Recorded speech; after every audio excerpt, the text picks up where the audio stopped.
ด็จสู่ฟ้าไกลแต่พระหฤทัยอยู่ในแผ่นดินนี้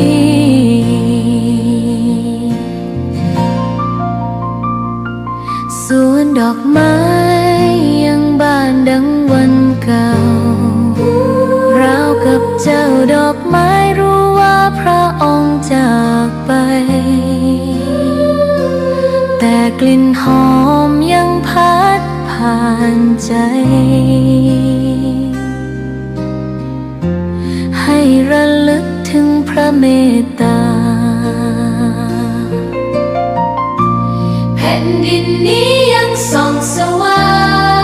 งด้วยพระคุณอันยิ่งใหญ่ขอเดินตามรอยเท้าแห่งพระแม่ไป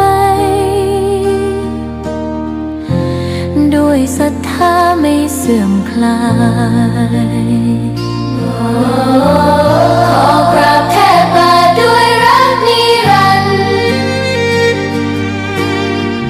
น้ำตาหลั่งพลันจากใจคน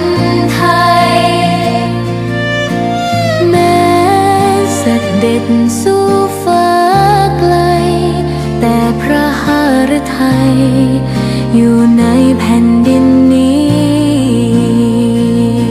ดวงใจไทยทุกดวงขอพักดีขอถวายรักนี้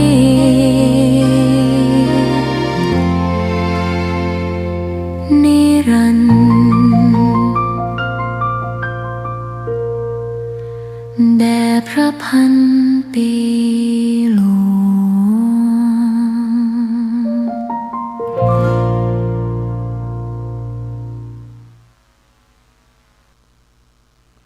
นะโมตัสสะภะคะวะโตอะระหะโตสัมมาสัมพุทธัสสะขอนอบน้อมแด่พระผู้มีพระภาคเจ้าพระองค์นั้นซึ่งเป็นผู้ไกลจากกิเลสตรัสรู้ชอบได้โดยพระองค์เองขอเจริญสุขญาติโยมสาธุชนท่านผู้ฟังทั้งหลายทุกท่านทุกคนวันนี้ตรงกับวันอังคารทุกวันอังคารตั้งแต่เวลาเดี๋ยวนี้เป็นต้นไปอาตมาภาพตัวเจ้าวัดหนองตองหางดงจังหวัดเชียงใหม่ก็ได้นำรายการธรรมะก่อนนอนมาพบกับญาติกับโยมเป็นประจำดังเช่นเคยวันนี้ก็เช่นเดียวกันก็มาพบกับญาติกับโยมก็คงจะคิดถึงอาตมาในเรื่องของธรรมะอาตมาก็คิดถึงโยมในเรื่องของธรรมะอาตมาอยากจะนำเอาธรรมะและแบบอย่างต่างๆนั้นมาพูดมาเล่าสู่ให้แก่ญาติแก่โยมท่านทั้งหลายได้รับฟังกันการนำเอาสิ่งต่างๆมาเล่าสู่มาพูดให้โยมได้ฟังนั้นเพื่อเป็นการสดับสติและปัญญาเพิ่มพูนความรู้เมื่อความรู้มีสติปัญญาเกิดมาก็จะได้นำเรื่องต่างๆเหล่านั้นไปเป็นข้อปฏิบัติประจำชีวิตประจำวันของแต่ละท่านแต่ละคนที่ว่าญาติโยมก็นึกถึงอาตมภาพก็คือนึกถึงแห่งธรรมะที่ตุเจ้านำมาพูดมากล่าวในรายการธรรมะก่อนนอน นี่ต้องวงเล็บไว้นะ เฉพาะคนที่ชอบศึกษาธรรมะฟังธรรมะปฏิบัติธรรมะเท่านั้นที่จะคิดถึงอยู่ตลอดเวลาว่าเมื่อไรจะถึงวันอังคารจะถึงเวลานี้จะได้ฟังธรรมะจากตุเจ้าวัดหนองตององค์นี้อย่างไรก็ตามญาติโยมอาตมาภาพก็ต้องขออนุโมทนาน้ำจิตน้ำใจของญาติของโยมทุกท่านทุกคนที่คอยให้กำลังใจต่อตุเจ้าคอยติดตามฟังธรรมะจากตุเจ้ามาด้วยดีตลอดถ้าตุเจ้านำธรรมะมาพูดมาเทศน์นะไม่มีใครฟังมันก็เหมือนกับเราโยนของตกลงเหวไม่มีใครเหลียวแลของนั้นก็ไร้ค่าถึงจะมีราคาแต่ก็ไร้ค่าเพราะว่าไม่มีใครพบไม่มีใครเห็นไม่มีใครเอาแต่ก็ดีใจที่ญาติโยมได้ยินได้ฟังได้พบได้เห็นได้รู้เก็บไปคิดไปพิจารณาโดยมีสติและปัญญาไปคิดในเรื่องของธรรมะที่ฟังว่ามันถูกต้องไหมมันดีไหมเห็นว่าถูกต้องและดีก็นำไปเป็นข้อวัดปฏิบัติประจำชีวิตประจำวันเมื่อเราเห็นดีนำปฏิบัติผลที่เกิดขึ้นมันก็ดีต่อบุคคลที่ฟังต่อบุคคลที่นำไปปฏิบัติฉะนั้นก็ต้องขออนุโมทนาต่อญาติต่อโยมทุกท่านทุกคนที่ติดตามฟังรายการธรรมะก่อนนอนนี้ถึงเวลามันจะดึกไปยิ่งหน้านี้เข้าสู่ฤดูหนาวนะแต่อยู่บ้านฟังเนี่ยโยมฟังอย่างไหนก็ได้ตามอิริยาบถที่โยมชอบจะนั่งฟังก็ได้นอนฟังก็ได้นั่งเก้าอี้เติกอยู่ที่เก้าอี้ฟังก็ได้หรือจะเปลี่ยนอิริยาบถยืนฟังก็ได้จะเดินไปเดินมาเดินจงกรมหรือจะเดินธรรมดาเนี่ยก็หูฟังไปก็ได้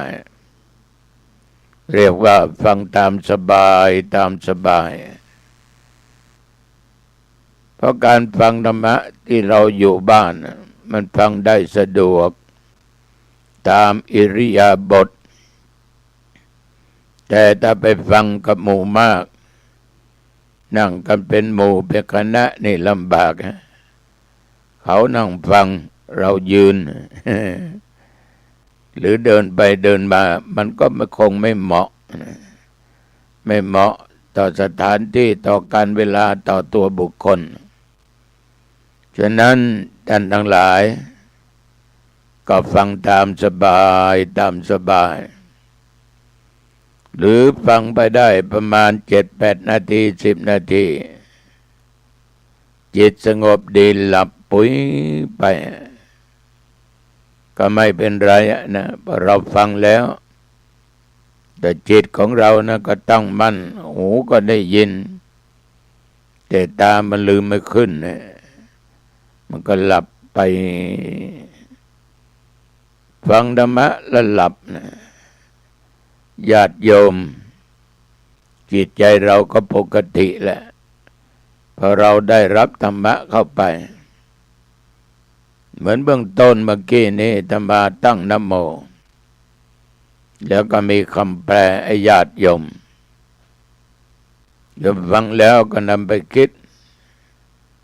ที่จะมาว่าขอนอบน้อมแด่พระผู้มีพระภาคเจ้าพระองค์นั้นจะมาก็นอบน้อมด้วยกายด้วยวาจาด้วยจิตใจถึงพระพุทธเจ้าของพวกเราคือพระโคตมะทำไมจิตเราถึงนอบน้อมก็เพราะว่าพระพุทธเจ้านั้นเป็นผู้ไกลจากกิเลส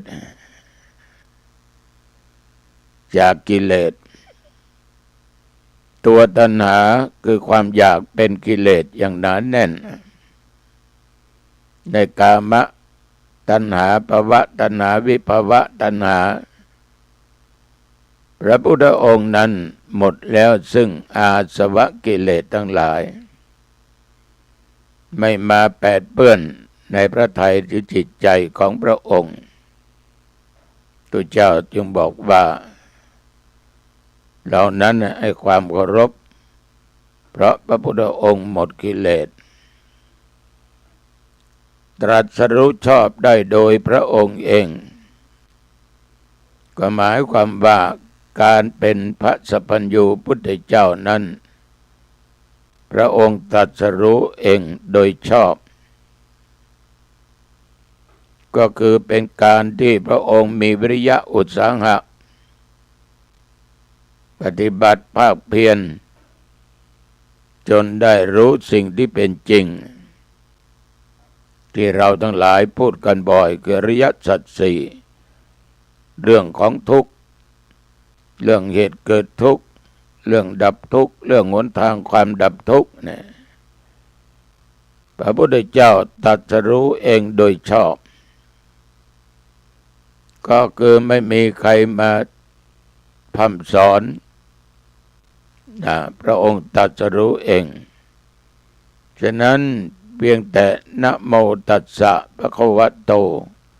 อะระหะโตสัมมาสัมพุทธัสสะแค่นี้ญาติโยมถ้าจิตใจของเรานั้นมันตั้งมั่นแล้วก็หูฟังหรือปากว่าจิตใจไม่หวั่นไหวใช้ในเป็นอารมณ์ที่ดีที่เกิดขึ้นเราก็ได้บุญได้กุศลแล้วนะดังที่ภาษิตว่าสุดสูสังละพะเตปุญญังการฟังโดยดีย่อมเกิดบุญนี่ยังไม่พอนะได้บุญแล้วขาดตัวปัญญาไม่ได้สุดสูสังละพะเตปัญญังการฟังด้วยดีย่อมได้ปัญญาบุญอย่างเดียวไม่พออาจจะผิดพลาดก็ได้มันต้องมีตัวปัญญามาแกะ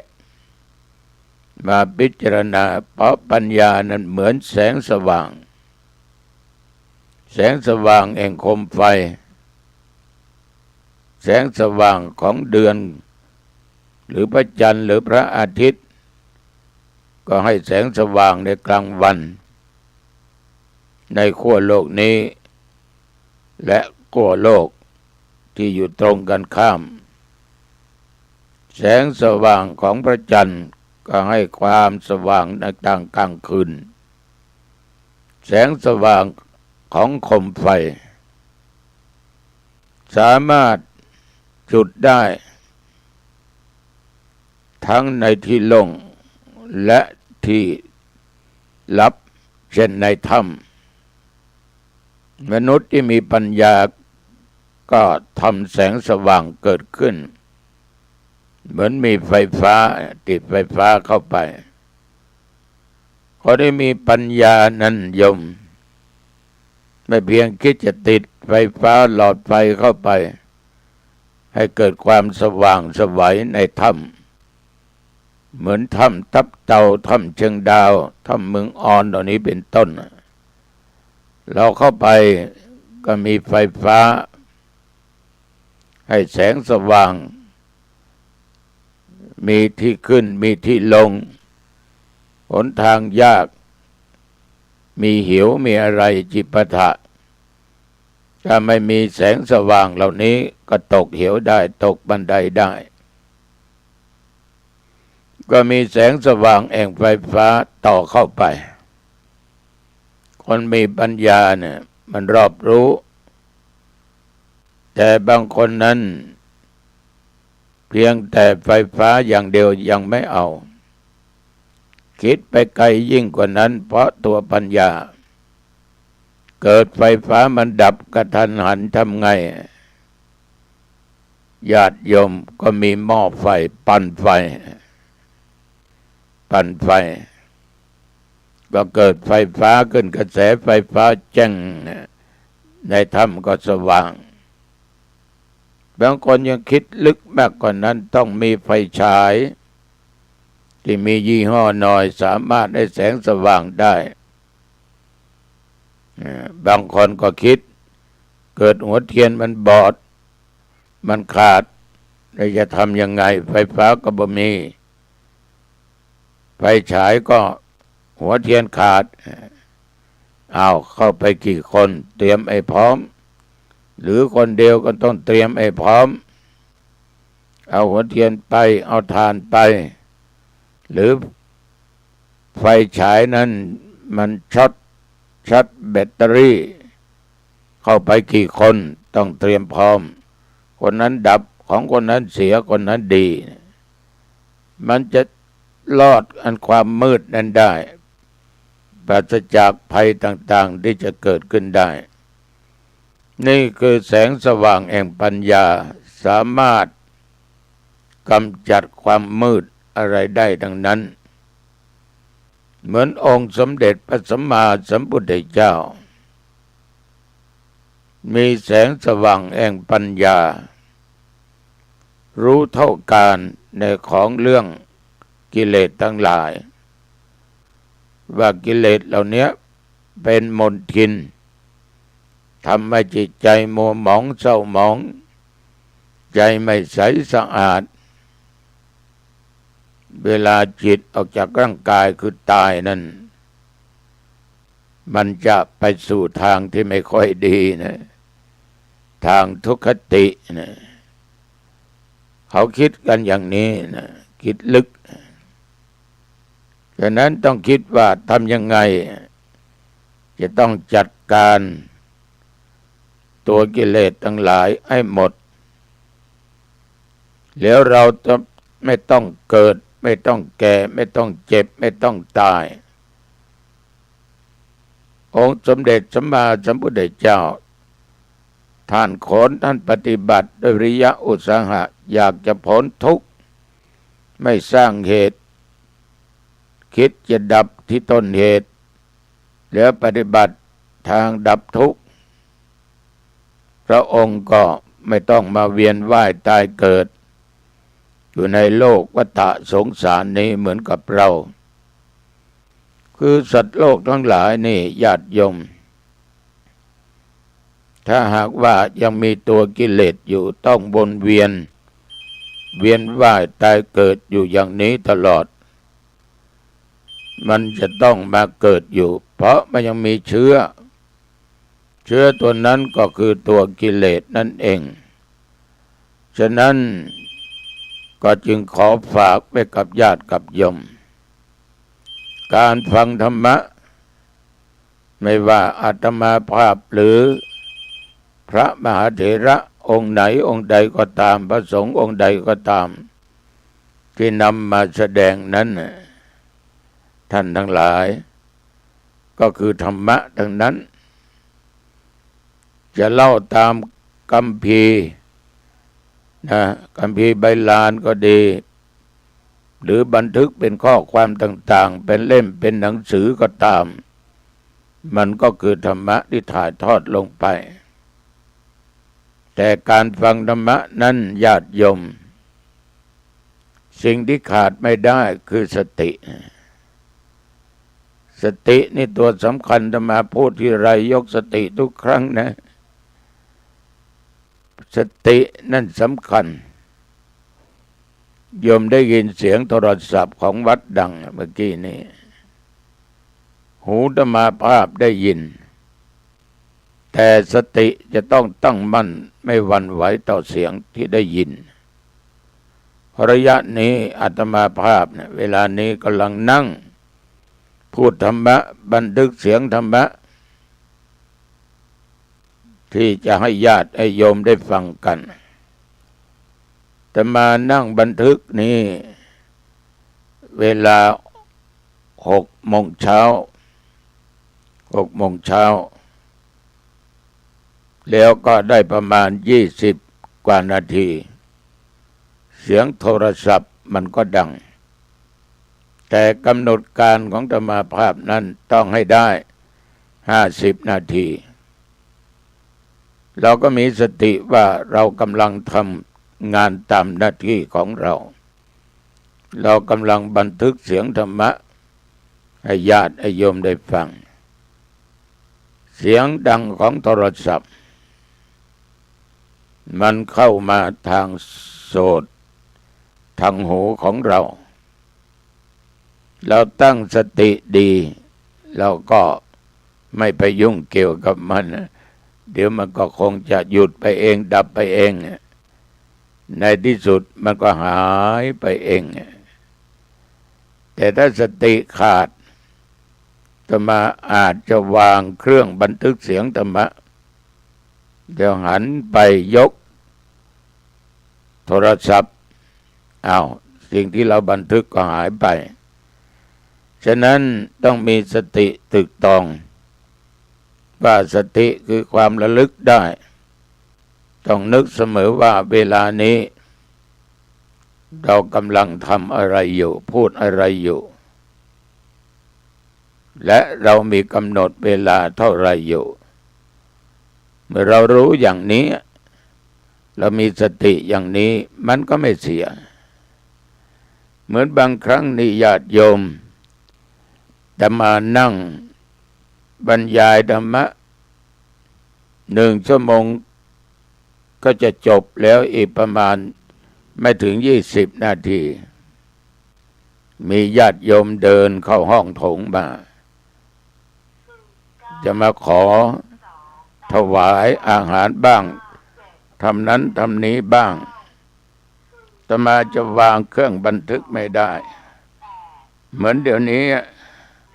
ก็มีญาติมีโยมโทรเข้ามาหาอาตมาเองก็ต้องไม่รับต้องปิดไว้ก่อนเพราะเหตุไรเพราะเรากำลังบรรยายธรรมะอยู่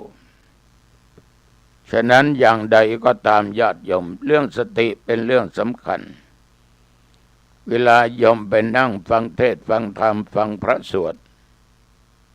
งานไหนงานใดก็ตามคนจะมากจะน้อยก็ตามอาตมามักจะได้ยินโยมบางคนบ่น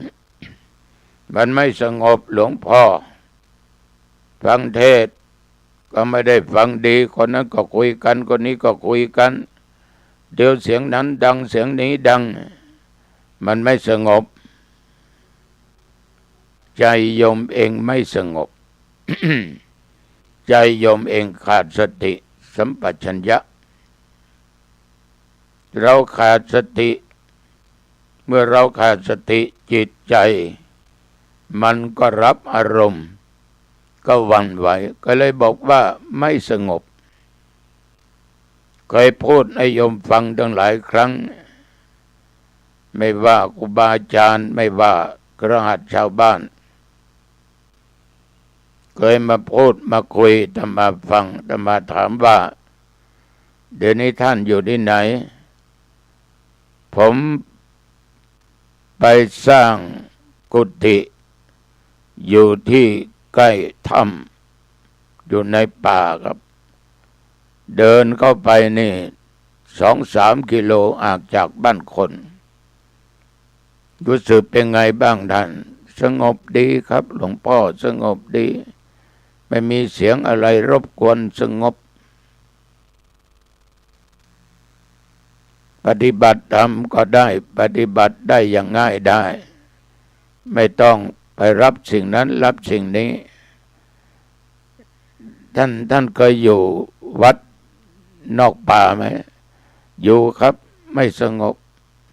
เดี๋ยวเน้นเดี๋ยวพระเดี๋ยวหมาเดี๋ยวแมวอีกจิปาถะโอ้ทำให้ท่านมีจิตใจไม่นิ่งนะครับผมก็เลยบอกว่าแสดงว่าท่านใจยังไม่สงบขนาดออกมาทางข้างนอกก็บ่นว่าไม่สงบคนเรานี่จะอยู่ที่ไหนนี่ถ้ามันมีสติสัมปชัญญะมีใจตั้งมั่นเป็นสมาธิมันก็สงบนิ่งได้อารมณ์มันก็จะไม่เกิดไม่มีความกังวลกวายใดๆทั้งสิ้นเคยเล่าสู่ญาติโยมฟังเรื่องที่เกิดขึ้นกับตัวเองนี่แหละไม่เอาที่ไหนนะมีงานฉลองที่วัดนั่นนะที่สนามโรงเรียนเขาก็เล่นดนตรีกันเครื่องนี้ดังขนาดหนักเรียกว่าอยู่ที่ไหนกระจกนี่สั่นเลยกระจกประตูหน้าต่างสั่นห้องนอนเอามาภาพเวลานั้นมันใกล้กับบ้านโยมห่างกันประมาณไม่เกิน10 เมตรถึงเวลาจะ4 ทุ่มก็บอกคณะกรรมการกับตุเจ้าว่าอาตมาจะไปพักผ่อนแล้วนะจะไปหลับแล้วทุกคนทุกองค์ก็บอกว่าหลวงพ่อมันจะไปหลับได้ยังไงเสียงดังกระโจดกลั่นอยู่อย่างนี้อาตมาว่าไม่สำคัญหรอกที่ไหนจะให้มันนิ่งมันสงบก็สงบได้อาตมาก็ก่อนจะเข้าห้องนอนก็เข้าห้องน้ำเรียบร้อยก็นั่งขึ้นนอนบนเตียงเสียงต่างๆมันดังมากกระจกโจรว่าสั่นนี่ก็แล้วกันแต่มาก็คิดในใจว่าเราจะหลับแล้วนะแต่มาก็หลับตื่นมาเสียงทุกเสียงนั้นหายหมดเพราะตื่นมาตี 4เสียงที่เขาเล่นคาราโอเกะใกล้กับอ้องเพราะบ้านเขาใกล้เสียงดนตรีก็เงียบไม่มีแล้วก็มันถึงเวลาที่เขาต้องหยุดถ้าจิตใจเรานั้นไปจดจ่อต่อสิ่งเหล่านั้นเราจะนอนและหลับไม่ได้อารมณ์จะฉุนเฉียวอารมณ์จะเกิดเป็นลูกไฟลุกขึ้นมาในด้านจิตใจดีไม่ดีความโกรธโทสะมันจะพรวดขึ้นมาออกจากห้องไปด่าไปว่าเขาต่างๆนั่นนะโยมเรื่องเล็กน้อยกลับกลายเป็นเรื่องใหญ่ก็มีโต้ตอบกันด่าไปด่ามาฉะนั้นจะอยู่ที่ไหนมันก็สงบได้ไปนั่งฟังพระเทศน์บนวิหารคนที่นั่งข้างเราจะพูดจะคุยยังไงก็ช่างมันเราอย่ารับมาเป็นอารมณ์ใจต้องตั้งมั่นมีสติสัมปชัญญะควบคุมใจเป็นสมาธิดีไม่หวั่นไหวไปตามกระแสสิ่งเหล่านั้นมันก็สงบได้บางคนไปปฏิบัติธรรมที่โน่นที่นี่แล้วมาคุยนักคุยหนาที่โน่นสงบดีหลวงพ่อที่นั่นสงบดีหลวงพ่อมาที่บ้านเรามันไม่สงบใจโยมนั่นแหละมันไม่สงบคนเรานี่ต้องเอาใจชนะใจก่อนจะเอาชนะอะไรชนะใครก็ตามนั้นต้องชนะใจตัวเองเสียก่อนนะถ้าเราแพ้ใจตัวเองนั้นเราแพ้ทุกสิ่งทุกอย่างโยมทั้งหลายมีครั้งหนึ่งพระพุทธเจ้าเนี่ยได้แสดงธรรมโปรดพระปัญจวัคคีย์ทั้ง 5 ในทั้งห้านั้นก็มีโกณฑัญญะองค์หนึ่งก็จำได้ว่าพระธรรมเทศนากันแรกนั้นคือธรรมจักรกับปวัตตนสูตรระหว่างที่องค์สมเด็จพระสัมมาสัมพุทธเจ้าแสดงธรรมจักรกับปวัตตนสูตรนั้นก็ได้มีโกณฑัญญะนี่ญาติโยมได้ธรรมจักษุคือดวงตาเห็นธรรมใจใสสะอาดปราศจากมลทินต่างๆสิ่งเหล่านี้ได้เกิดขึ้นแก่โกณฑัญญะเกิดขึ้นยังไงในจิตใจของโกณฑัญญะนั้นได้นึกได้คิดว่าสิ่งใดสิ่งหนึ่งมีความเกิดขึ้นเป็นธรรมดา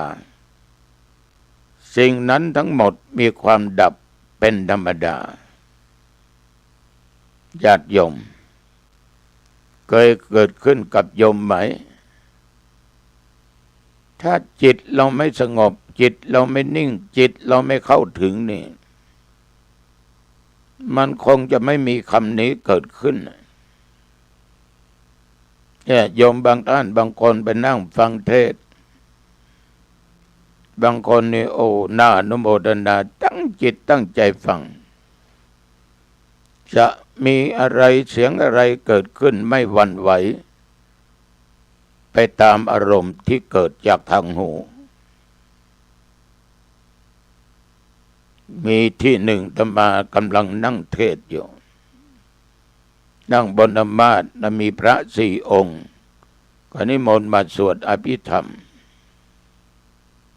ในงานขาวดำในเมืองเชียงใหม่นี่แหละ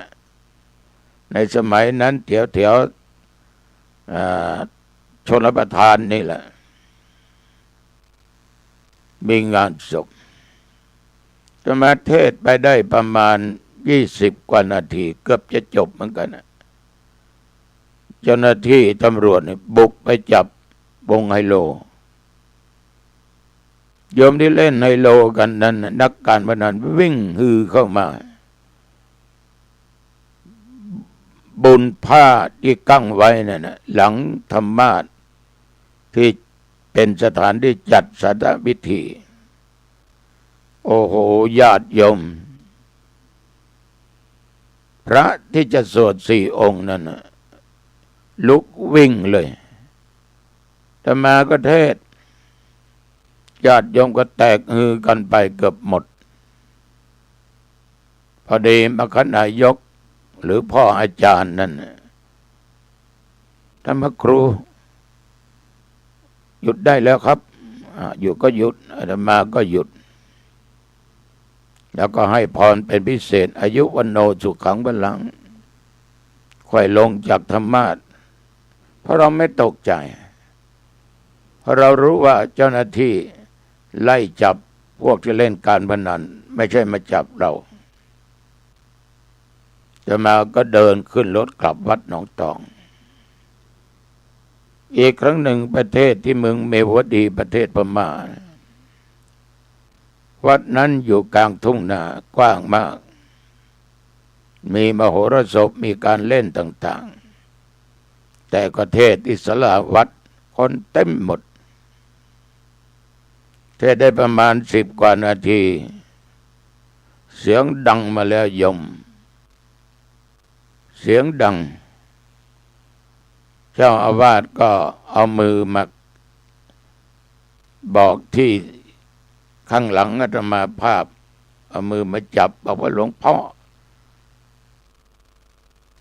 ก็เลี้ยงคิดนะเขายิงจรวดมาแล้วตกจากนี้ไปประมาณ2-3 ไร่นะอาตมาก็นั่งเทศต่อไปโยมก็ลุกหนีหมดไฟก็ดับอาตมาก็เทศเพราะมีโยมกล้าตายอยู่3-4 คนนั่งหน้าธรรมาสน์ตรงหน้าธรรมาไฟดับไปประมาณ10 กว่านาทีเพื่อไฟมาอาตมาก็จบค คนที่ติดตามไปต่างคนก็ต่างวิ่งไม่ว่าพระไม่ว่ากระหัตชาวบ้านฉะนั้นการตั้งสติการตั้งใจไม่หวั่นไหวนิยมแต่ถ้าวันนั้นมันหยอดมาที่ศาลาอาตมาก็คงไม่ได้มาพูดมาจัดรายการธรรมะก่อนนอนแล้วจิตใจนี่เนี่ยเป็นสิ่งสำคัญก่อนระยะท่านนั่งฟังจนหมดทินต่างๆหมดจากจิตจากใจใสสะอาดก็จึงเกิดสิ่งเหล่านี้ขึ้นสิ่งใดสิ่งหนึ่งมีความเกิดขึ้นเป็นธรรมดาสิ่งนั้นทั้งหมดมีความดับเป็นธรรมดาพระพุทธเจ้าก็ทรงทราบรู้โดยปัญญาของพระองค์ว่าโกณฑยะเนี่ยพราหมณ์คนนี้ได้ดวงตาเห็นธรรมนะแล้วพระพุทธองค์ก็ทรงเปล่งพระอุทานว่าโกณฑยะได้รู้แล้วหนอโกณฑยะได้รู้แล้วหนอแล้วก็อุทานต่อไปว่าอัญญาสิอัญญาสิก็เป็นภาษามคธแปลว่าได้รู้แล้วได้รู้แล้วฉะนั้นคำว่าโกณอัญญาโกณฑัญญะก็จึงได้เป็นชื่อของท่านตั้งแต่บัดนั้นมาจนถึงเดี๋ยวนี้พระธรรมเทศนาที่องค์สมเด็จพระสัมมาสัมพุทธเจ้าได้ทรงยกขึ้นมาที่สุดแห่งที่สุดสองอย่างขึ้นแสดงว่าอันบรรพชิตไม่ควรเสพก่อนเรื่องอื่นเพราะใดกามสุขันลิกานุโยคเนี่ยบรรพชิตรูปไหนที่หมกมุ่นอยู่ในกามจะไม่สำเร็จไม่บรรลุธรรมพิเศษใดๆทั้งสิ้นเพราะกามนี้เป็นอันตรายต่อผู้ปฏิบัติธรรมฉะนั้นบรรพชิตก็ดีผู้ปฏิบัติธรรมก็ดีไม่ควรเสพกามสุขลิกานุโยคอัตตกิลมัฏฐานุโยคผู้ปฏิบัติธรรมนั้นยังมีอัตตาเป็นตัวเป็นตนยังมีอุปทานในการยึดมั่นจะต้องบำเพ็ญอย่างนี้ต้องกระทำอย่างนี้ต้องทรมานกายจึงจะสำเร็จเป็นพระอรหันต์ได้งดไม่ฉันข้าวสักกี่วันผ่อนผันไม่ดื่มน้ำมากคือสิ่งเหล่านี้ไม่ใช่หนทางความสำเร็จเพราะพระพุทธเจ้านั้นได้ปฏิบัติมาแล้วที่เราว่าบำเพ็ญทุกขกิริยากั้นลมหายใจเข้าออกญาติโยมเอาลิ้นแตะบนเพดานจนเสียงอื้ออึงเสียงดังออกจากหูจนร่างกายสูดผอมดำคล้ำลุกก็ไม่ได้ก็มาเหลือหนังกระดูกกับเอ็นเท่านั้นการทรมานตัวตนนั้นไม่ใช่หนทางความสำเร็จการปฏิบัติธรรมนั้นไม่ใช่ว่าจะหลับหูหลับตาอย่างเดียวอยู่ที่ไหนปฏิบัติได้ถ้าใจเรานิ่งสงบจะอยู่ตรงไหน คนจะมากจะน้อยเราก็สามารถปฏิบัติได้ทั้งนั้นไม่ต้องหลับหูไม่ต้องหลับตาเขาจะเล่นอะไรก็ปล่อยเขาไปเขาจะพูดอะไรก็ปล่อยเขาพูดไปแต่เรามีสติสัมปชัญญะเรามีตัวปัญญาควบคุมอยู่ตลอด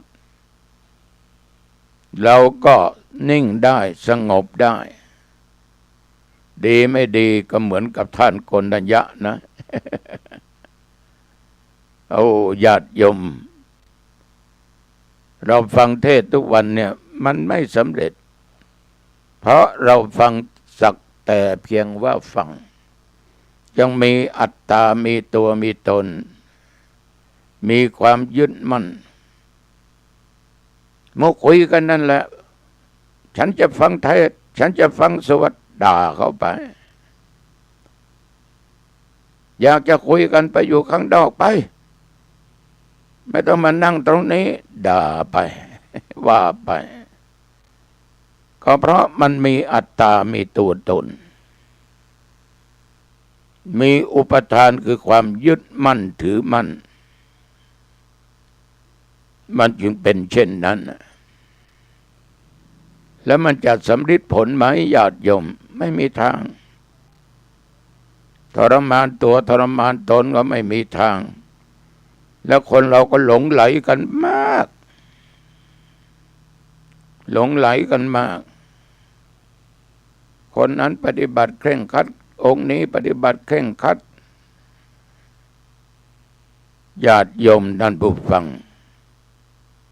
ขอเมตตาโยมใช้สติและปัญญาของโยมให้ดีใช้สติปัญญาไว้ให้มากๆฉะนั้นโกณฑัญญะเนี่ยจึงได้ดวงตาเห็นธรรมอันเป็นพระธรรมเทศนากันแรกซึ่งก็มีเรื่องเล่า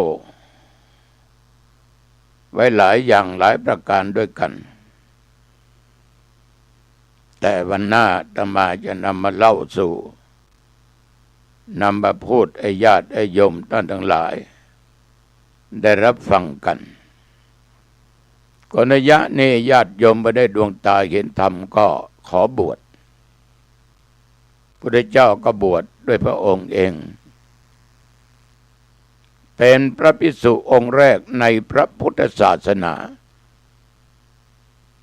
ก็พระก็มี2 องค์แล้วหลวงพ่อมีพระพุทธเจ้า1 องค์อย่าไปว่าภิกษุองค์แรกมันไม่ถูกต้องมั้งพระภิกษุองค์แรกเกิดขึ้นที่พระพุทธเจ้าทรงบวชให้โดยเอหิภิกขุสัมปทาท่านทั้งหลายต่อมาเพื่อนของโกณฑัญญะปัปปะปฏิยะมหานามะอัจฉริก็ได้ฟังธรรมแล้วขอบวชแล้วปฏิบัติจนได้เป็นพระอรหันต์เกิดพระอรหันต์ขึ้นทั้งหมด5รวมพระพุทธเจ้าเป็น6 องค์ด้วยกันฉะนั้นการจะเป็นพระอรหันต์ได้นั้นมันอยู่ที่บุญบารมีอย่างหนึ่งอยู่ที่การประพฤติปฏิบัติอย่างหนึ่งขอให้เว้นสิ่งที่มันสุดโต่งคืออัตตกิลมัฏฐานุโยคกามสุขัลลิกานุโยคในธรรมจักรกับปวัตตนสูตรนั่นแหละท่านทั้งหลายถ้ายังละทิ้งสิ่งเหล่านี้ไม่ได้ยังหมกมุ่นในสิ่งเหล่านี้ยังโอ้อวดยังหลงไหลในอัตตะในกามสุขันลิกานุโยคอยู่ไม่เป็นสุขโยมจะไปปฏิบัติที่ไหนสำนักใดก็ตามไม่เป็นสุขบางคนไปเพื่อความสนุกสนานเพื่อความสบายไปพักที่โน่นสบายหลวงพ่ออาหารก็ไม่ต้องเป็นห่วงที่นอนก็ดีอะไรก็ดี แต่มันไม่ถูกแสดงว่าตัวเรานั้นยังไปยึดมั่นถือมั่นสิ่งเหล่านี้ วันนี้ก็ขอฝากไว้แค่นี้นะผู้ปฏิบัตินั้นจะอยู่ที่ไหนปฏิบัติได้ทั้งนั้นจะอยู่ที่มีคนไม่มีคนปฏิบัติได้ทั้งนั้นทั้งวิเวกไม่วิเวกก็ปฏิบัติได้ทั้งนั้นมันอยู่ที่สติสัมปชัญญะอยู่ที่จิตที่ใจของเราอยู่ที่ความตั้งใจจะให้จิตใจสงบที่ไหนมันก็สงบได้ซึ่งอาตมาก็เล่าสู่ญาติโยมฟังเอาละวันนี้ก็เห็นว่าพอสมควรแก่เวลากลับเข้าบ้านก็ปิดประตูบ้านให้เรียบร้อยประตูหอเรือนหน้าต่างให้เรียบร้อยเก็บของมีค่าไว้ดีและสิ่งไหนสิ่งใดที่ญาติโยมจำเป็นต้องใช้เอาไว้ที่โยมมองเห็นได้ง่ายๆเวลาเดินผ่านทานข้าวทานอาหารว่างแล้วก็อาบน้ำชำระร่างกายชำระเหงื่อใครล้างหน้าแปรงฟันให้เรียบร้อยแล้วก็นุ่งห่มผ้าตามใจที่โยมชอบอย่าให้มันอึดอัดอย่ามันขัดใจเรียบร้อยก็กราบพระห้าหนคือพระพุทธพระธรรมพระสงฆ์พระพรหมคือพระบิดามารดาและพระคือครูบาอาจารย์พระอุปัชฌาย์เสร็จแล้วก็สวดมนต์3 บทเอาบทพุทธคุณนี่แหละอิติปิโสสวากขาโตสุปฏิปันโนแล้วก็ตั้งจิตเจริญสมาธิภาวนาพอสมควรแก่เวลาจบแล้วก็แผ่เมตตาแก่สรรพสัตว์ทั้งหลายเจ้ากรรมนายเวรเทพบุตรเทวดาเทพะอารักษ์ผีหอผีเงินผีผู่ผีญาเจ้าต้องเจ้านาเจ้าที่เจ้าทางสรรพสัตว์ทั้งหลายผู้มีพระคุณทั้งหลายรวมทั้งบิดามารดาที่จากไปก็ตามไม่ได้จากไปก็ตามไปเมตตาท่านเหล่านี้ปู่ย่าตายายมิตรแก้วสหายคำทุกคน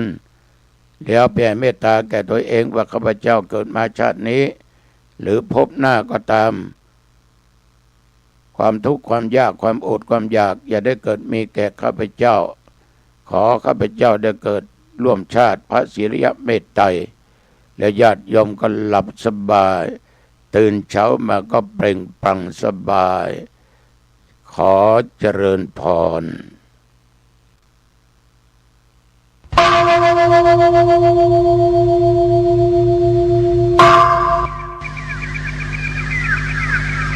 พรุ่งนี้เป็นวันพระขอเชิญลดละอบายมุข